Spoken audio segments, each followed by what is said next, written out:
Good morning or good afternoon, everyone. Thank you so much for joining us today. My name is Anthony Salas, and on behalf of the American Marketing Association, I'd like to welcome you to today's webcast sponsored by Cardinal entitled Achieving True Omni-Channel Marketing with Data Management Platforms. As part of our continuing efforts to be the most relevant force and voice shaping marketing around the world, the AMA offers a variety of resources, training, and tools to enhance lifelong learning and provide you with valuable information and connections. So at your convenience, please do visit ama.org where you can click through those resources. You can also see a full listing of our upcoming events taking place both in person and online. Before starting today's presentation, a few quick housekeeping items to review. We are recording the full presentation and it will be made available to you very soon after, so look for that coming your way. If you can join us on Twitter today, we would appreciate your engagement at hashtag DMP for Omni-channel. So feel free to join us there and send out some tweets as the presentation goes on. And if you have any questions, please use that chat feature that you see there to the left of your screen. Any technical questions you might have, you can enter in that area and we will respond to those as quickly as possible. Content related questions, we do encourage you to enter those as the presentation goes on. We will add those to our list of questions and then be addressing them at the end of the formal presentation. So now it is my pleasure to introduce our speakers joining us today, both coming to us from Cardinal Path. We're being joined by Corey Koberg, who is the co-founder and senior partner, and Jonathan Flander, who is the CRM and Marketing Technology Lead. Both Corey and Jonathan have a lot of insights they're going to be sharing with you over the next hour. So with that, I'm going to turn things over to Corey to start today's presentation. Thank you, Anthony. So welcome to our DMP webinar, everyone. This is a topic that's come up over and over with clients recently. And so given the number of these questions that we've been receiving from clients of all sizes, we thought it would be useful to have a webinar to address some of these questions that you may be having as well.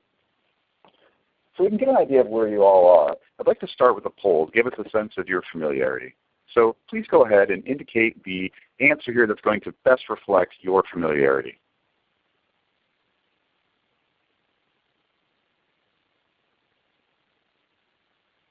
Now one thing about these, so the way we'll do this definitions here, novice would be if you don't really know anything about DMPs, you came here to learn. Beginner would be if you're just starting to investigate these. You know you need these, but aren't sure where to start. Intermediate is if you're already going down the path of this but haven't yet implemented. And for today's purposes, we'll call expert anyone who actually has an operational DMP up and running.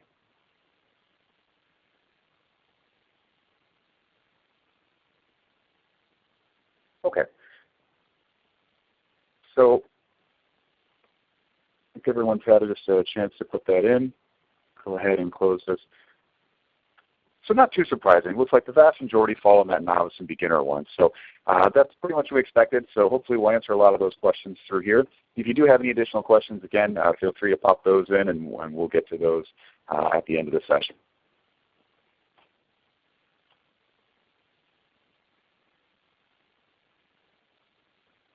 So to understand the rise of the DMP, it's useful to take a look at how digital marketing has changed in the last few years. So historically, marketers used each channel independently. Often these are going to have their own teams. They often had their own processes for each of these channels. But there was this recognition that an integrated approach would be preferable and probably more optimal. There were two major changes that really forced this move from being a preference to being a need. So the shift to mobile means that somebody's no longer going to be assumed to be sitting in front of a desktop at certain very predictable times of day. But it's rather going to change to this always-on state of marketing where somebody is connected through a device and it's probably going to be with them everywhere, at every moment, usually only inches from their body, even when they're sleeping. So similarly, the rise of social has really changed the way that we consume information, and it's really further blurred these lines. They were very distinct previously. You had work and you had home, you had work and you had personal, and now we start to see a blending of all of those in this always-on state. Now likewise, the way that marketers are going to approach their message, it needs to shift to address this new reality where these channel-based assumptions, they don't really provide that clarity that they once did. So a modern, personalized, always-on approach is going to require that you understand as much as you can about the customer's entire context, and you're going to use that to deliver the right message at the right time to the right person. Now in 2016, our customers don't define their relationships with a brand by channel. They expect brands to understand and react to their needs, and they're going to reward those that do. Examples of this context are, first, to understand as much as we can about who they are. We have data about how they interacted with our brand, our website, our social properties, email, all of our different channels. Often they're going to volunteer preferences, and even when they don't, other times we can collect data that's going to infer what these preferences are likely to be based on some predictive elements. Now, relevancy is critical. The consistency of the message across channels is critical. Customers are going to engage when the conversation is about what they are interested, and so your timing is going to be critical because you want to seize that moment for when that topic is relevant for them. At this point, it's probably used a big example of this. Jonathan, I think you can illustrate what this looks like from a customer's perspective. Thanks, Corey. You're absolutely right about what customers expect today. I think as consumers, we experience examples of brands that are doing this well and not so well every day. Everyone has had the moment where you go into a store with a coupon you received in your email, and the sales associate has absolutely no idea about the promotion. Or worse, the item hasn't even arrived in the store yet, and they don't even offer to help you order it online in order to try and save what's becoming a really disappointing interaction. Forrester looked at this and actually identified inconsistent experience as the single biggest factor undermining brand trust. So many organizations are on the lookout to try and improve that experience. A few years back, I worked with a hospitality client who's having a really hard time sending out confirmation emails in real time. So what would happen is they'd do their booking and confirmations would come hours after the transaction, which resulted in a number of complaints, especially if customers were trying to make changes or even cancel the booking. So thinking about that, they decided to try and solve the problem by integrating a notification system that passed on confirmations in a matter of seconds. It worked great on mobile. It allowed for the inclusion of upsell offers, and everything was automated. On the surface, a great fix. But because it was really only real time for the initial transaction, if customers started making changes to their booking, it wouldn't actually catch that change until 24 to 36 hours after the fact, meaning you would get a reminder to check in after you had canceled, and not to mention that their mobile check-in app wasn't even connected to that system. So not ideal from a customer standpoint whatsoever.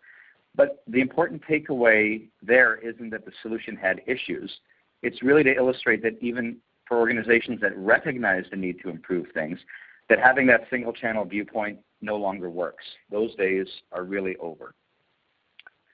Instead, we need to think about how we can begin to orchestrate consistent experiences across all channels. The same offer regardless of the channel. That's the vision of true omni-channel marketing. And in order to do that, we need to identify who the customer is and what context they are in to serve them up relevant content. So we used to think about the movement of a customer through the concept of a funnel. You know, that represented the customer's interaction with your brand. You start with awareness, you move into preference, ultimately that customer makes a purchase, and ideally you have a loyal customer. But I think we can all agree most marketers now understand we don't control the customer's journey. Customers go to the channel they want when they want to go there. The path is far from linear. So as marketers, our challenge is we have to provide a consistent experience across all channels while realizing we can't control anything about the customer's path. So that leads us to some interesting questions. So when you think about trying to answer questions like these, even a few years ago, that would typically involve building a monolithic marketing database, requiring a large investment that would take many, many months or years to build, and typically only really do a good job of managing data about your existing customers that you had explicit data on. One of our clients several years ago, a large CPG client, asked us to evaluate whether or not they should continue to invest in their loyalty program.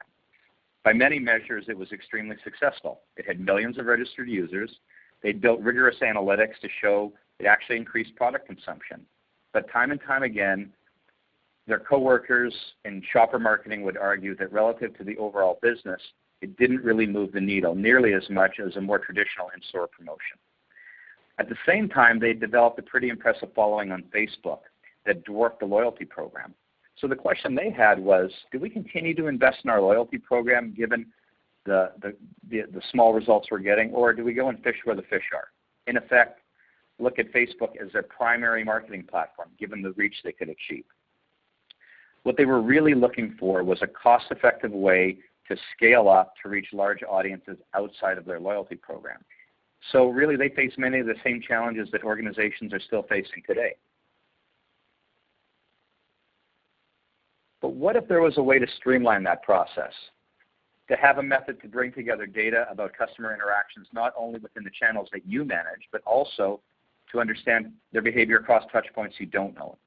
The opportunity to leverage all of those signals provides an incredible snapshot of your customer.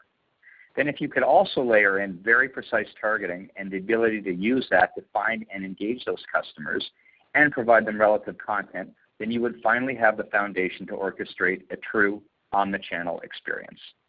And that is the promise of a data management platform, or a DMP. So let's go through what a data management platform does.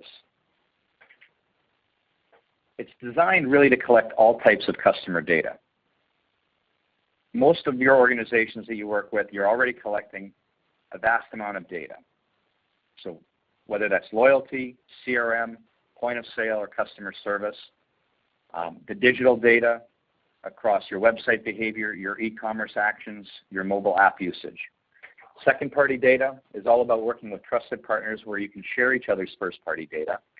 And third-party data is the one I think that most marketers are familiar with. The basics are demographics, interests.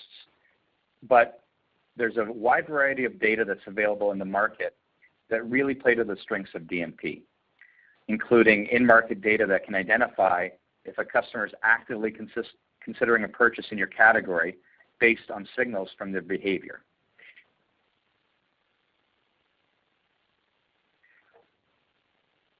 The other main feature of the DMP is to be able to take all of that data and unify it and assign it accurately to a profile.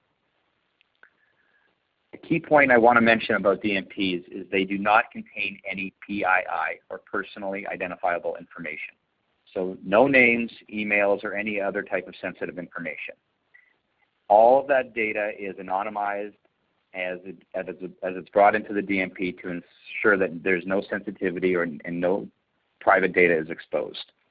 Now, first generation DMPs were very focused on cookies.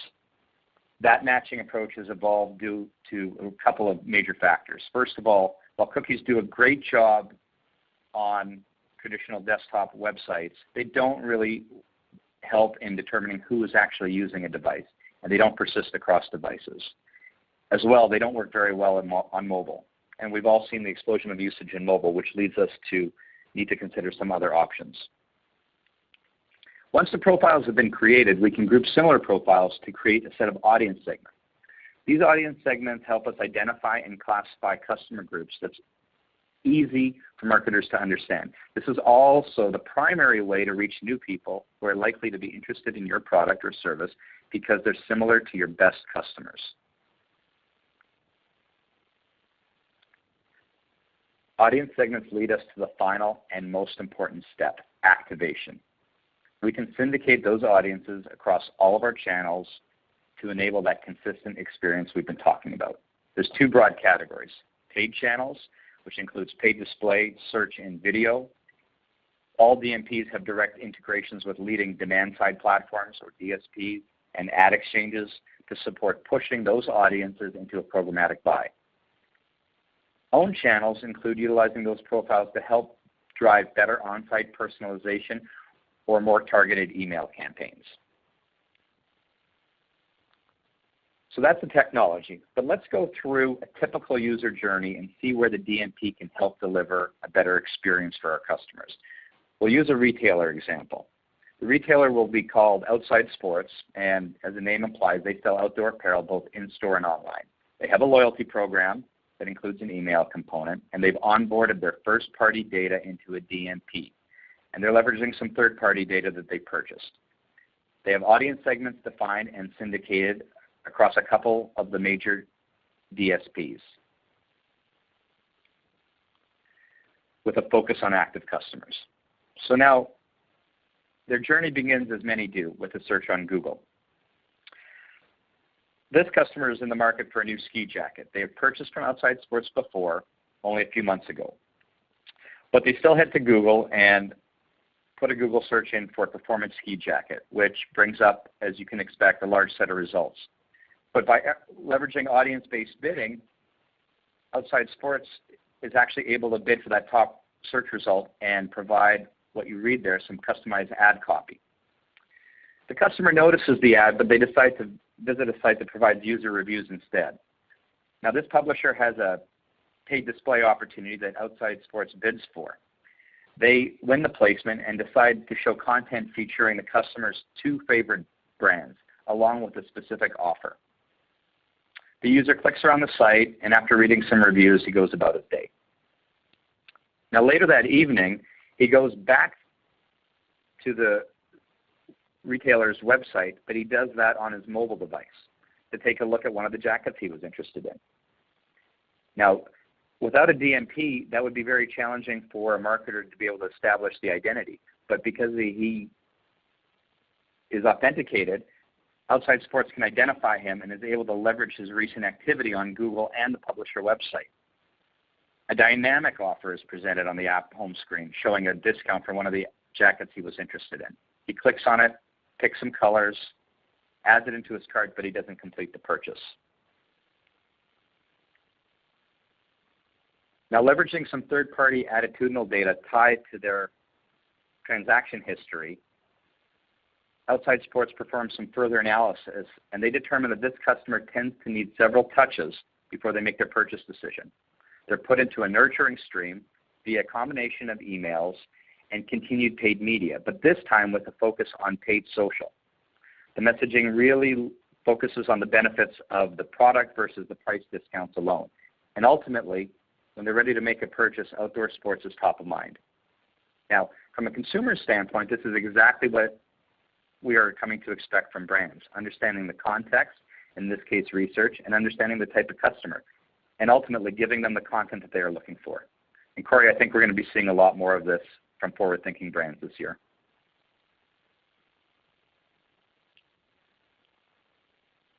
I think so. That's probably some good things to keep in mind, and clearly we can see why this is becoming such an important thing. We've heard a lot about this. I think 2016 is going to be the year of the DMP, but we've seen this all the way back to 2014 as well. You see here in this e-consultancy one where DMPs were the top thing that people were considering from a technology platform. These were things that were keeping marketers up at night, and so it's only gotten to be more so since then. So there's several key components to a data management platform. So the first one is, data management. There's an ocean of data points that we are trying to coalesce into that single view so that we can action them and provide that unified view, and that's really no easy task. This customer profile, it's going to provide better targeting, better segmentation, and these are really key to those first principles we talked about of having the right content at the right time to the right person.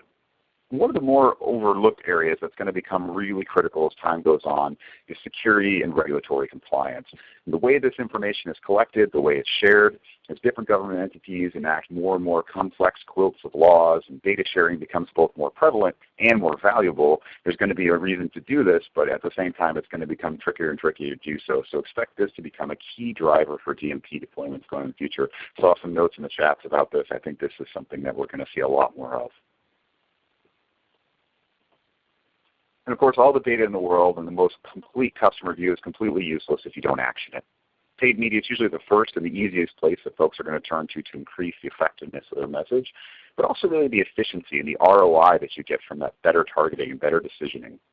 This process can not only help you better interact with your existing targets and prospects, but once you've identified those key segments and really figured out who your key customers are, you can find more of them through far more accurate lookalike modeling. One often overlooked area is suppression. We focus on increasing our reach, but often the most effective means to increase our efficiency is to make sure we're not wasting budget on those who are not candidates. Now, it's no surprise that your existing customers are likely going to fit your targeting profile. That's why they're customers, of course. But that new customer promo you have is completely useless to them. So suppress the existing customers. Don't waste your budget annoying them with messages that show you don't even know that they're your customer. Again, that message that the brand is going back to the customer is really critical. And when they get that sense that you don't really know them or understand them, it's a turnoff. And the worst part is you paid to do it. So once you've achieved this goal of reaching your targets, the context that the DMP provides of where they are in the life cycle and what their current need is, this can vastly improve your retargeting efforts. It's not just about staying top of mind and blasting your logo in front of them all the time, but staying relevant to their needs at each stage. That makes a lot of sense, Corey. You know, a perfect example of this was a hospitality client who did, they did a really good job of managing their audience segment. And they did exactly what you described. They suppressed their existing loyalty program members, all the gold and platinum tiers from any awareness campaigns that they were in market with, which saved them a lot of money. But where they really leveraged the DMP was by incorporating third-party data to understand who was actually in market for a trip. And in some cases, what the destination was, or even if they had already booked a flight but didn't have a hotel room yet. This allowed them to serve up display ads that were customized with the actual property at the destination they were interested in, along with a dynamic offer. And to illustrate the connection between what happens on paid and what happens on owned, what this customer did was when a customer clicked on that display ad and landed on the brand's website, the DMP could help drive personalization of the landing page to ensure that the content was consistent with what they had seen. And not only the content, but the offer itself. And this really highlights the ability to leverage the DMP for your own channels. Previously, first-time visitors to a brand website are treated as being truly anonymous. But by being able to identify that profile and find that audience segment, even if we only have third-party data available, that still provides some initial context to allow us to start personalizing the experience. Of course, at the end of the day, you still want to build out your first-party profile data, but it's a great start. And even your first-party profile will now be enriched with all of the data that is available via a DMP. Yeah, I think that's a good point. And so far, we've talked a lot about being able to target and paid media, but I think this personalization aspect is a key piece. I think the classic example here, one of the easiest to understand, is someone shopping for a car. If I have a car dealership and somebody lands on my car dealership homepage, they may have yet to take a single action. They haven't done a search, they haven't clicked a link, but because I have access to that third-party data, I already know that they were just on a site and searching for minivans under $30,000, and I can customize my page to be relevant to what they're searching for and obviously increase my chances of success. The availability of all this great on-the-channel data really moves the needle on an organization's analytics. It finally gives us the opportunity to measure performance across the entire customer journey. This is something marketers have been aiming for years. It lets us truly see what actions led an individual to exhibit certain behaviors. We move from being limited to only looking at campaigns and usually across paid and owned silos to actually generating insights not only across campaigns, but across channels and across audience segments. Yeah, a good example of this, we work with a major university, and they're leveraging this underlying DMP technology to build these consumer profiles. It helps them enable analytics across all of their own channels. So not just the acquisition channels, but when we're thinking about the websites themselves, the digital, the apps, they're in an environment where there's multiple colleges, there's multiple campuses geographically. They have multiple domains. Some of them are those own channels. Some of them are partner sites that they only have limited access to. And they certainly have a prospect base, these students that are used to using multiple devices for sure. So this is also critical because the decision to choose a college is not a snap decision. It's not something you make within a single visit. And so this is spread out over multiple channels on multiple sites, multiple visits.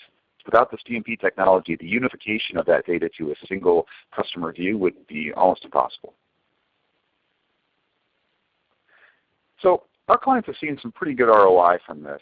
They're getting a lot of benefit from this, and the industry numbers point to the same. We see performance results here, an average of 2x the sales conversion data. What we're seeing is up to 20% on media costs or more. And the other interesting one here is saving up to 50% on the third-party data. What we're finding is that people really enable their first-party data and then really dive into their key segments and then supplement those with the third party. They're not so reliant on the third-party data. And so they can go in and get it where it really counts and therefore save on those costs when they're not exclusively relying on the third-party data to provide that. What we're seeing is they recoup that investment as little as 3.5 months, which from an IT platform rollout, that is a pretty impressive number. Okay, so this sounds like some amazing technology. We throw it in, everything's magic, right? Of course, there's more to it than that. To really be successful from this, we really want to take a look at what that means. Now, from a technology point of view, this platform is a very critical role. It's coordinating, it's got this overseeing role, and that necessitates that it sits in the center of that technology stack. And folks are understandably nervous about navigating this complex stack. And I've seen even these marketing veterans who are fear making these expensive missteps for something that, again, sits so centrally there. But the key to getting the right tech in place is really to focus less on the overall universe of features and more on the specific outcomes you're looking for your organization. So think about the data that you're ingesting. How are you planning to activate this? What specifically are you looking to achieve and improve from implementing this? And the goal here is really not just to implement a DMP, of course, but to deliver an entire platform. Clients who are successful here, they have a near obsession with how to operationalize this. Continuously ingesting data, activating across those and the paid channels, the owned channels, and then of course the analytics to help drive those insights and optimizations and feedback into that loop.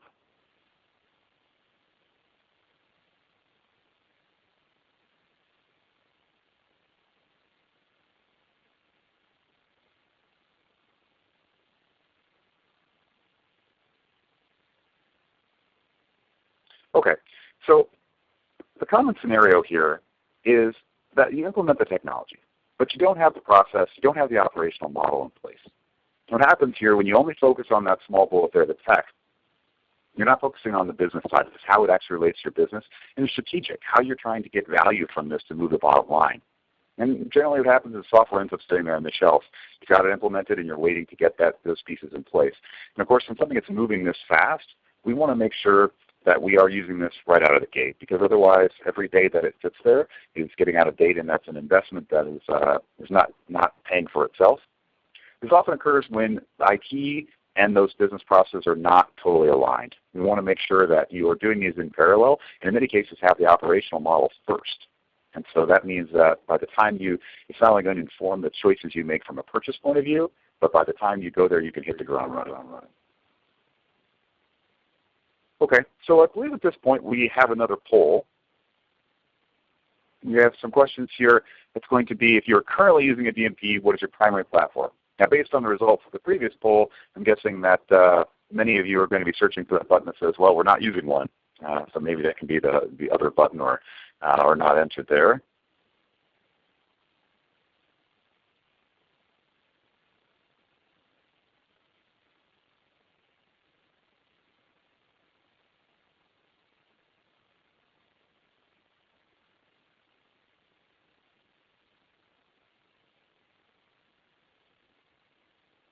Okay, so may I close this one quickly? Now what's interesting here, before I said to choose other if you didn't have one, we saw other was lagging far behind, and it looked like the Adobe side was really the highest used one here. And then when I said that, all of a sudden the other shot up. So I certainly understand many of you not there. But of the ones that are here, it looks like the Adobe and the Oracle one dominating from this particular one. Interesting to see.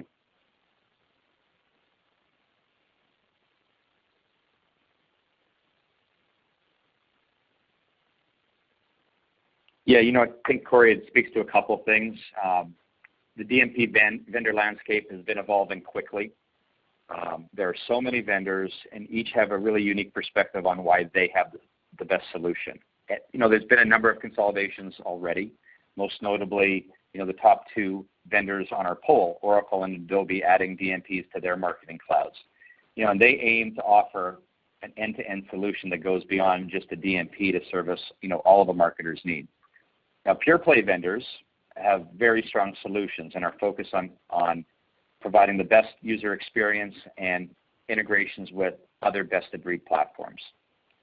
A number of demand-side platforms, the DSPs, have DMPs integrated right into their offering. For companies that are looking to consolidate with one media agency, a lot of those agencies have developed their own DMPs. They leverage some proprietary data and also a lot of audience building experience. Now, tag management vendors have a history of working with large volumes of first-party data, and they're starting to offer many components of a full-featured DMP. Lastly, the onboarding category, not strictly speaking a DMP, but they have probably the most experience with onboarding first-party data, which is critical in terms of being able to leverage it within the DMP. But given the results of that first poll, I think a lot of folks are looking at this list thinking, okay, where do I start? How do I engage on this? I think it goes directly to that question of why do you need this and how will you operationalize it? And all of these are going to have their pros and cons. And really, I think it's about trying to figure out how those line up to yours. So, for example, you look at the integrated marketing cloud folks. Tight integration when you're utilizing other components of Stack. If you're already on the Adobe Stack, then you can get some benefit by choosing the Adobe DMP that's going to automatically fit in with the rest of that stack.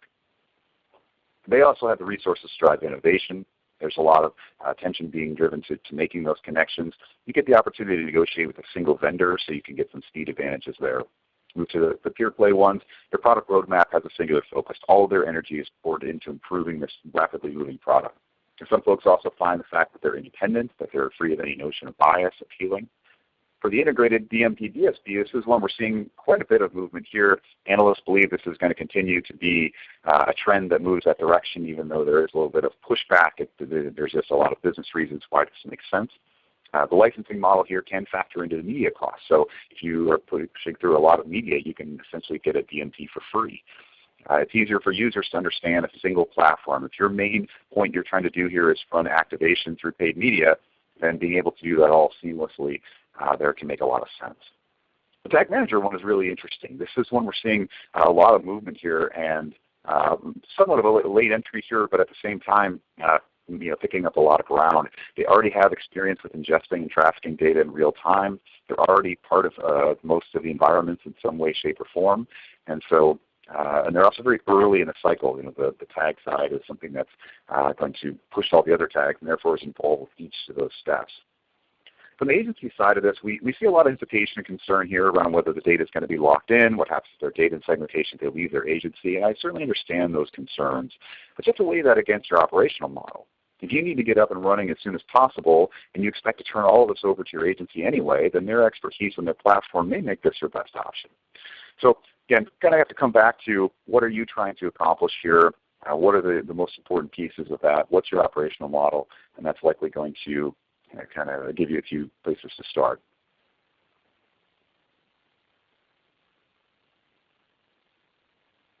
And I think what's important to note on, even though we touched on it briefly, is that this space is evolving really quickly.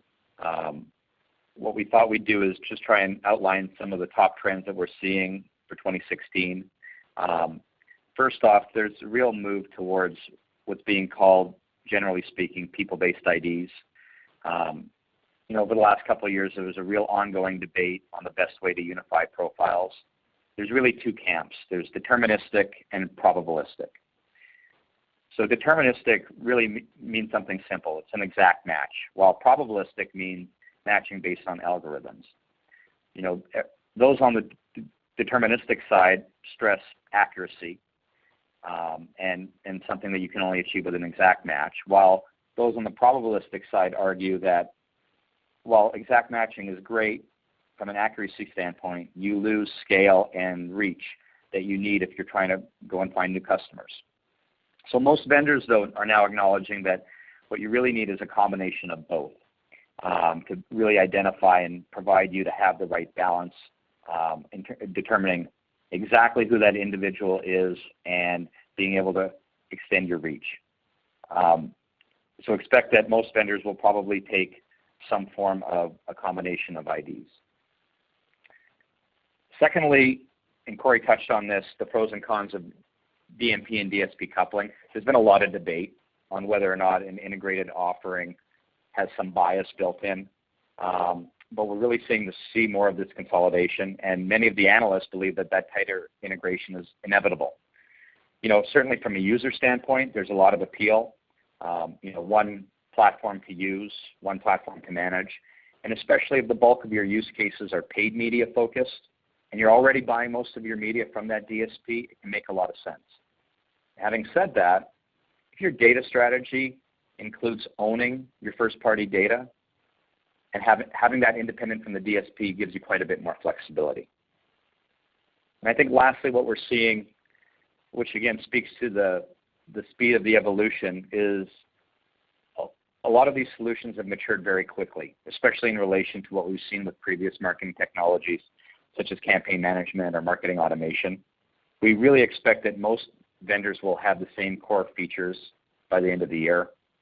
From a data standpoint, inherently most data vendors provide access across all of the platforms. That's the way they monetize their data.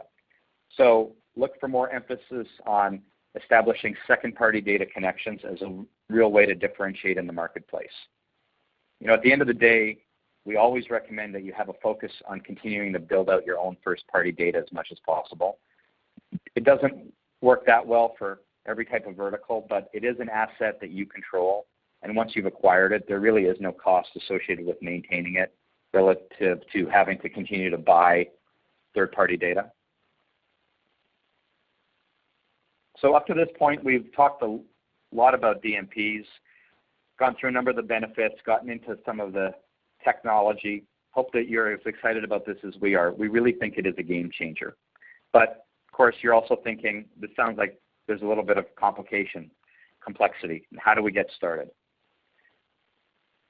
So what we feel you need is a real clear action plan, something that takes into account your overall business strategy, what your objectives are, that looks at the capabilities that are needed separate from the technology. What do you need from an activation standpoint, orchestration?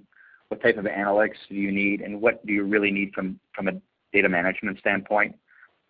Those capabilities really inform the technology decisions that you need to make. But ultimately,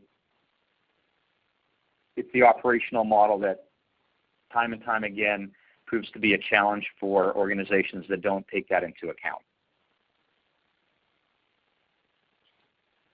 So we've developed a pretty comprehensive approach that on the surface can look pretty complicated, but we really feel that this complexity can be managed through structure. Looking at it from a perspective of strategic, business, and technical layers, that really helps ensure that you have the right plan in place for your organization. But of course, every organization is different.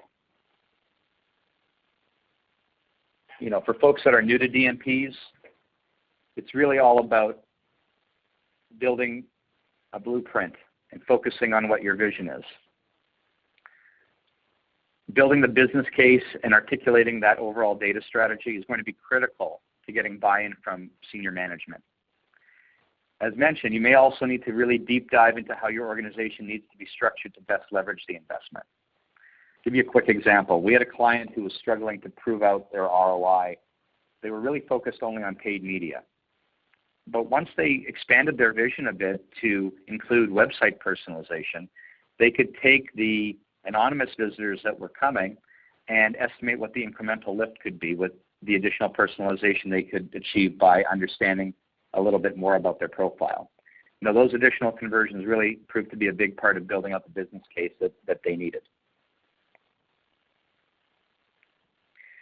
In the instance where you already have a platform but feel it is underperforming, you may need to do a bit of a reset. At a minimum, you're going to need to dive into specific areas to triage what the true issues are. For instance, you may find that you are having challenges with activating certain segments across your paid channels. Could be a result of issues with your audience segmentation, or it could be that your lookalike models are unbalanced and not really giving you the reach you were looking for. Under the surface, it may be a result of an incomplete data taxonomy, or very tactically, just some issues with your data integration. But again, what ends up being most common is that organizations don't have the resources in place to make the platform truly operational. Often the focus was on driving towards the implementation, and the processes that were defined weren't really built to scale up to support continual, always-on campaigns. So moving beyond that focus is critical to ensure that you have a platform that is truly operational instead of just having one that keeps the lights on. Okay, so we've covered a lot of information here. We know there's some big decisions in front of many of you. Here's a quick summary. As you start down this path, we think top 5 ways that are going to make you successful in this area. First is remember it's not just about the technology. Apologize if I beat this dead horse, but the operational model, the way that you're going to use this, the way you're going to ingest the data, what you're trying to get out of it, what you're going to be doing with your various media partners, what you're going to do from a content plan, all of that is what we need to really focus on, and then let the technology slot its way in as well. Also focus on the quick wins. Don't try to future-proof this for 5, 10 years out. This is a very rapidly evolving landscape. We're expecting a lot more feature parity, a lot more consolidation. Things are going to change here. And so what you need to focus on is what's going to deliver value for you right now based on your current needs. Third one, make sure your data is usable. As we're creating these customer profiles, as we're trying to attach these various records and attributes to these, it really comes down to garbage in, garbage out. The cleaner your data is, the more that you're able to identify this back to these profiles, the better this system is going to be able to use that, and the more valuable information and insights you're going to get out of the system. And that's a good point in terms of moving from data to insights. We're not looking for just this data lake for this massive amounts of data. We want to actually turn this into something that your marketing team can use. And lastly, make sure that you have the right team to deliver. To come in, forklift in some software, implement it, and then walk away. If you don't have a team that can actually operationalize this, if you don't have the skills there, then you're likely to have spent a lot of money on something that isn't going to pay off for you. Certainly, Cardinal Path is here to help. We can do this from the perspective of the vendor evaluation. If you need some help just getting down the right path, all the way through to a full operational model. Happy to help there as well. Okay, so I want to make sure that we left some time here to open up for questions. I can see a few come through in the chat, and I know there's a lot of folks in different places, so we'll go ahead and do so. If we don't get your questions, try to do so offline. All right, very good. Thank you so much, Corey and Jonathan. Appreciate all the great insights. Just a quick reminder to everyone, if you still have a question, use the chat feature and enter your question there. And we have, looks like about 15 minutes left here, so we'll get to as many questions as time allows here. So first question for you is, so is DMP simply remarketing taken to another level? I'll take this one. So in many ways, yes. It actually is a sort of marketing retargeting on steroids here. In an ideal world, a marketer would have a way to identify a single user across all the channels. They would be watching their activity stream. They would understand where they are in the buying life cycle. They would be pushing creative via retargeting that's going to speak directly to what they're looking at. In some ways, that would be this kind of human DMP. But in reality, very few organizations do this successfully. Even the large, sophisticated, well-funded organizations, Netflix, Groupon, Time Warner, they all continue to blast me with these sign up now creatives when the retargeting pixel they're using was set from the login page. If I'm logged in watching your movies, I'm the last person you should be trying to get to sign up. So that is purely wasted budget.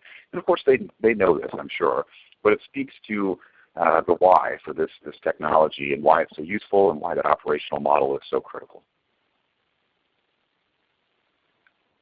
All right, very good. Thank you so much there. Next question is, how big does an organization have to be, and how many marketing channels should it be tracking for a DMP to make sense? I'll take that one, Corey. I think the way to consider it, it's not so much about the size of an organization, although enterprises, really have led the adoption of these platforms due to the number of channels that they manage and customers engage with. Typically, we find that most adopters have a pretty evolved paid media discipline. So they're already conducting paid media across multiple channels. They're doing programmatic buying. And they are really looking to add precision into that marketing mix, the precision that you get from a DMP and the audience segments that you can build. There's absolutely great use cases for folks that are more focused on own channel personalization. But really from an ROI standpoint, they'll probably build their business case a little bit more quickly if they are already doing some amount of paid media. All right, thanks so much for responding to that one. Next question here is, what skills are needed to implement and manage a DMP? And second part to it is managing a DMP for an enterprise or for an enterprise a full-time job? Sure, I'll jump in on that one too, Corey. There's really, I would say, a number of roles that we find organizations need to fill in order to actually operate a DMP platform. And I just want to clarify, we've used the term operational a number of times during the presentation. We really separate that out from the skill sets required to implement a DMP. More often than not, that implementation is going to require vendor resources. They know their platform the best, and putting that, turning the lights on is something that you'll likely work with those vendors to do. But once it's implemented, you need several different types of folks. You really, first of all, need people that understand data, and they can ensure that that data is being integrated correctly at the technical level. Ideally, that same person would also be able to understand how to use that data to build audience segments. But often we find that maybe is a separate resource. It's a different skill set. From an analytics standpoint, you need someone absolutely who can dive into the detail of the data and help derive insights. And lastly, you need folks who can help translate all this technical information to a format that business folks can understand and to help drive socialization through the enterprise.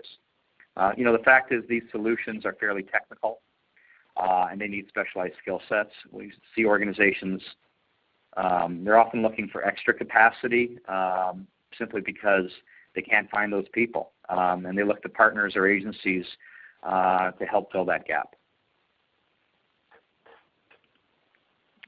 All right, thank you so much for responding to that question. Next one is actually three parts to this one. So what are the privacy issues DMPs are facing? What are the risks, and in which sectors and or countries? So I'll jump on that. Yeah, this is getting really thorny.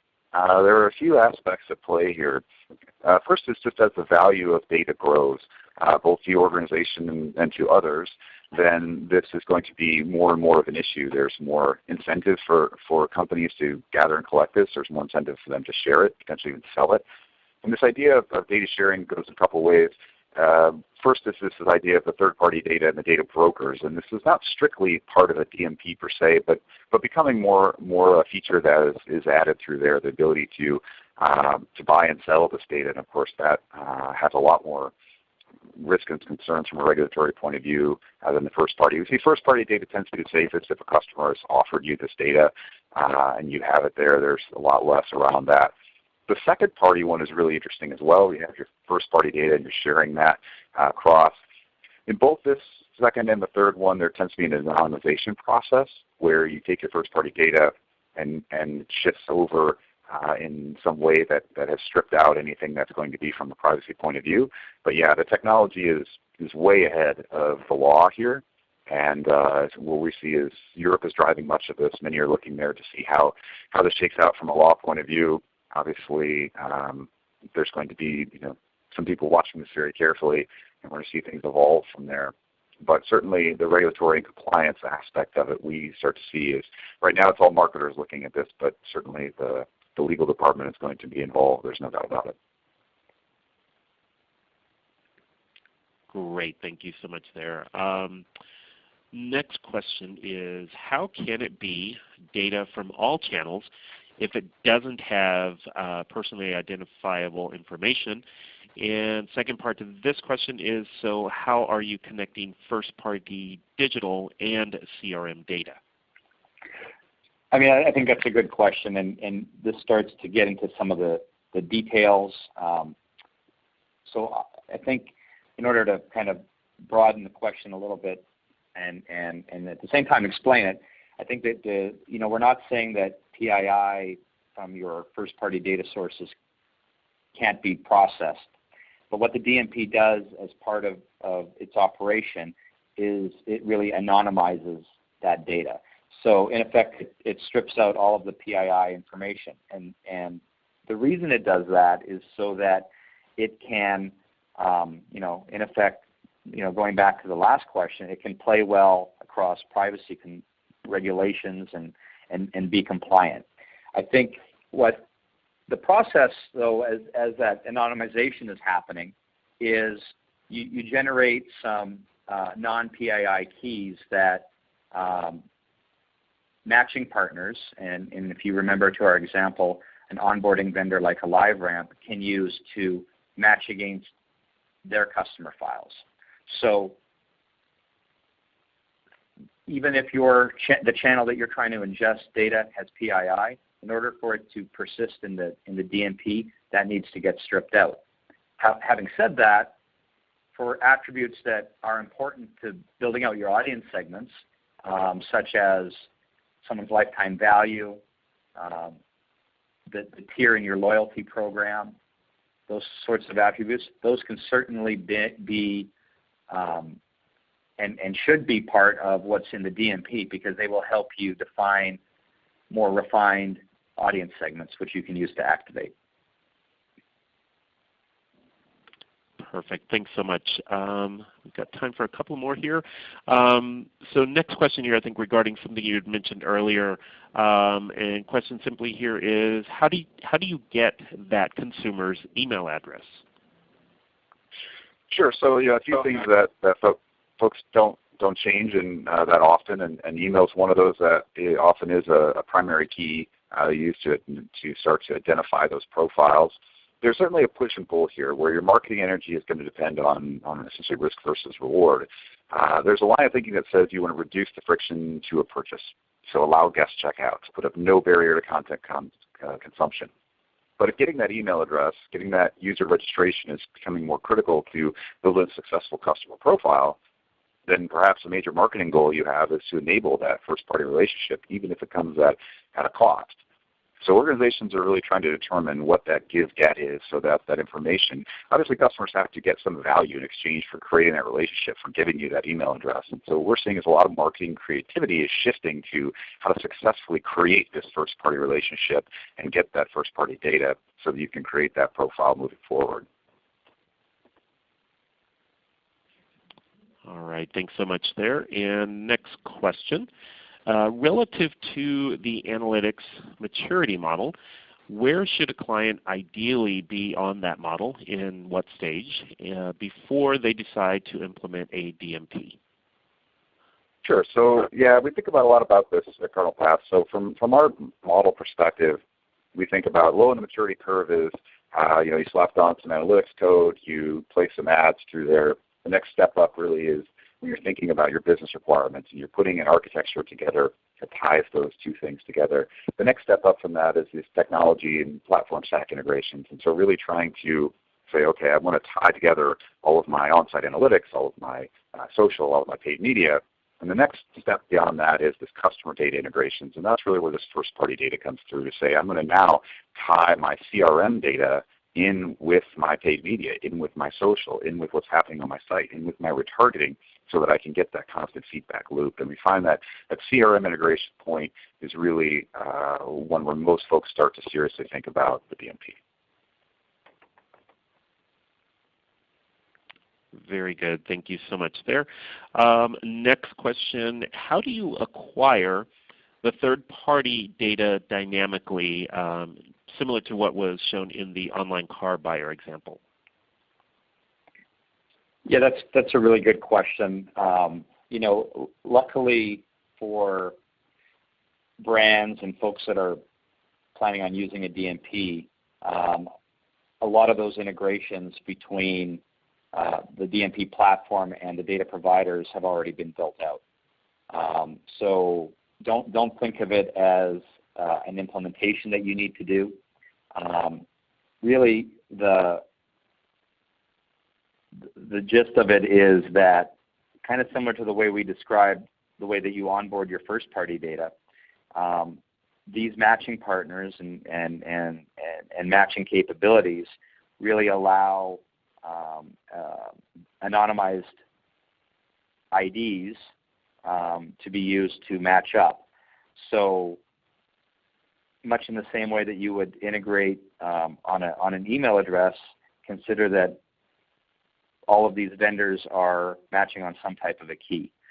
So, but really it's nothing that's PII, and it's a digital ID that's managed via the integration that's been built out between that DMP and the data provider.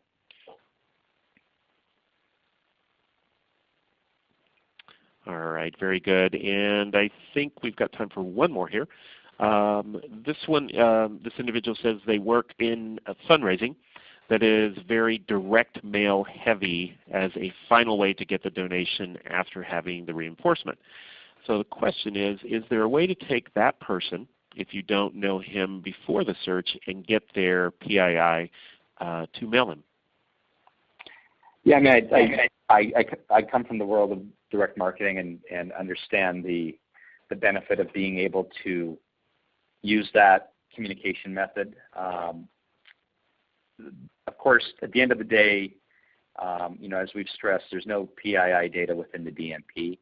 I think the best suggestion I could give there, along the lines of building out your own first-party data asset, is really to leverage the DMP and some of the data points that are available there to personalize the experience when that prospect, in this case, comes to your website. I think ultimately you need to have a strategy that allows you to do progressive profiling and ensure that you're providing a value exchange for them to give you some data, in this case their address. Once you move out of the digital world and into the arena of needing someone's name and address, while the DMP can help kind of personalize the experience for them to provide you that information, it's not really going to be able to push out that sort of terrestrial data. All right. Well, Corey and Jonathan, I want to, on behalf of the audience, thank you both so much for, again, sharing all this great information, for sharing your time with us today. We really appreciate you both being here. Yeah, my pleasure. Thanks very much. Many thanks to both of you. And as we conclude the webcast, just a reminder to everyone, as I mentioned at the beginning, this is all being recorded. We're going to be sharing the link to the full recording with you in a little later today, so look for that coming your way very soon. To those of you that were able to join us on Twitter, we appreciate your engagement there. And if you weren't able to join, you can still go after and engage at #DMP for Omni-channel. And in just a moment, we're going to redirect you to our event survey page. And if you would take a moment or two, give us a little bit of feedback on today's presentation, and also let us know what topics you want to see us present on future AMA webcasts. So thank you in advance for helping us out with that. In closing, I do want to extend a big thank you to Cardinal Path for sponsoring our webcast today, as well as to ReadyTalk for providing the platform that we used. And if you'd like to learn more about ReadyTalk and their services, you can go to readytalk.com/AMA. Last, of course, I want to thank all of you in our audience for sharing an hour from your busy day with us. We certainly hope you found this information helpful and look forward to seeing you again very soon on another AMA Thought Leader webcast. That does end our presentation for today. Thanks again for joining, everyone. Have a great rest of your day.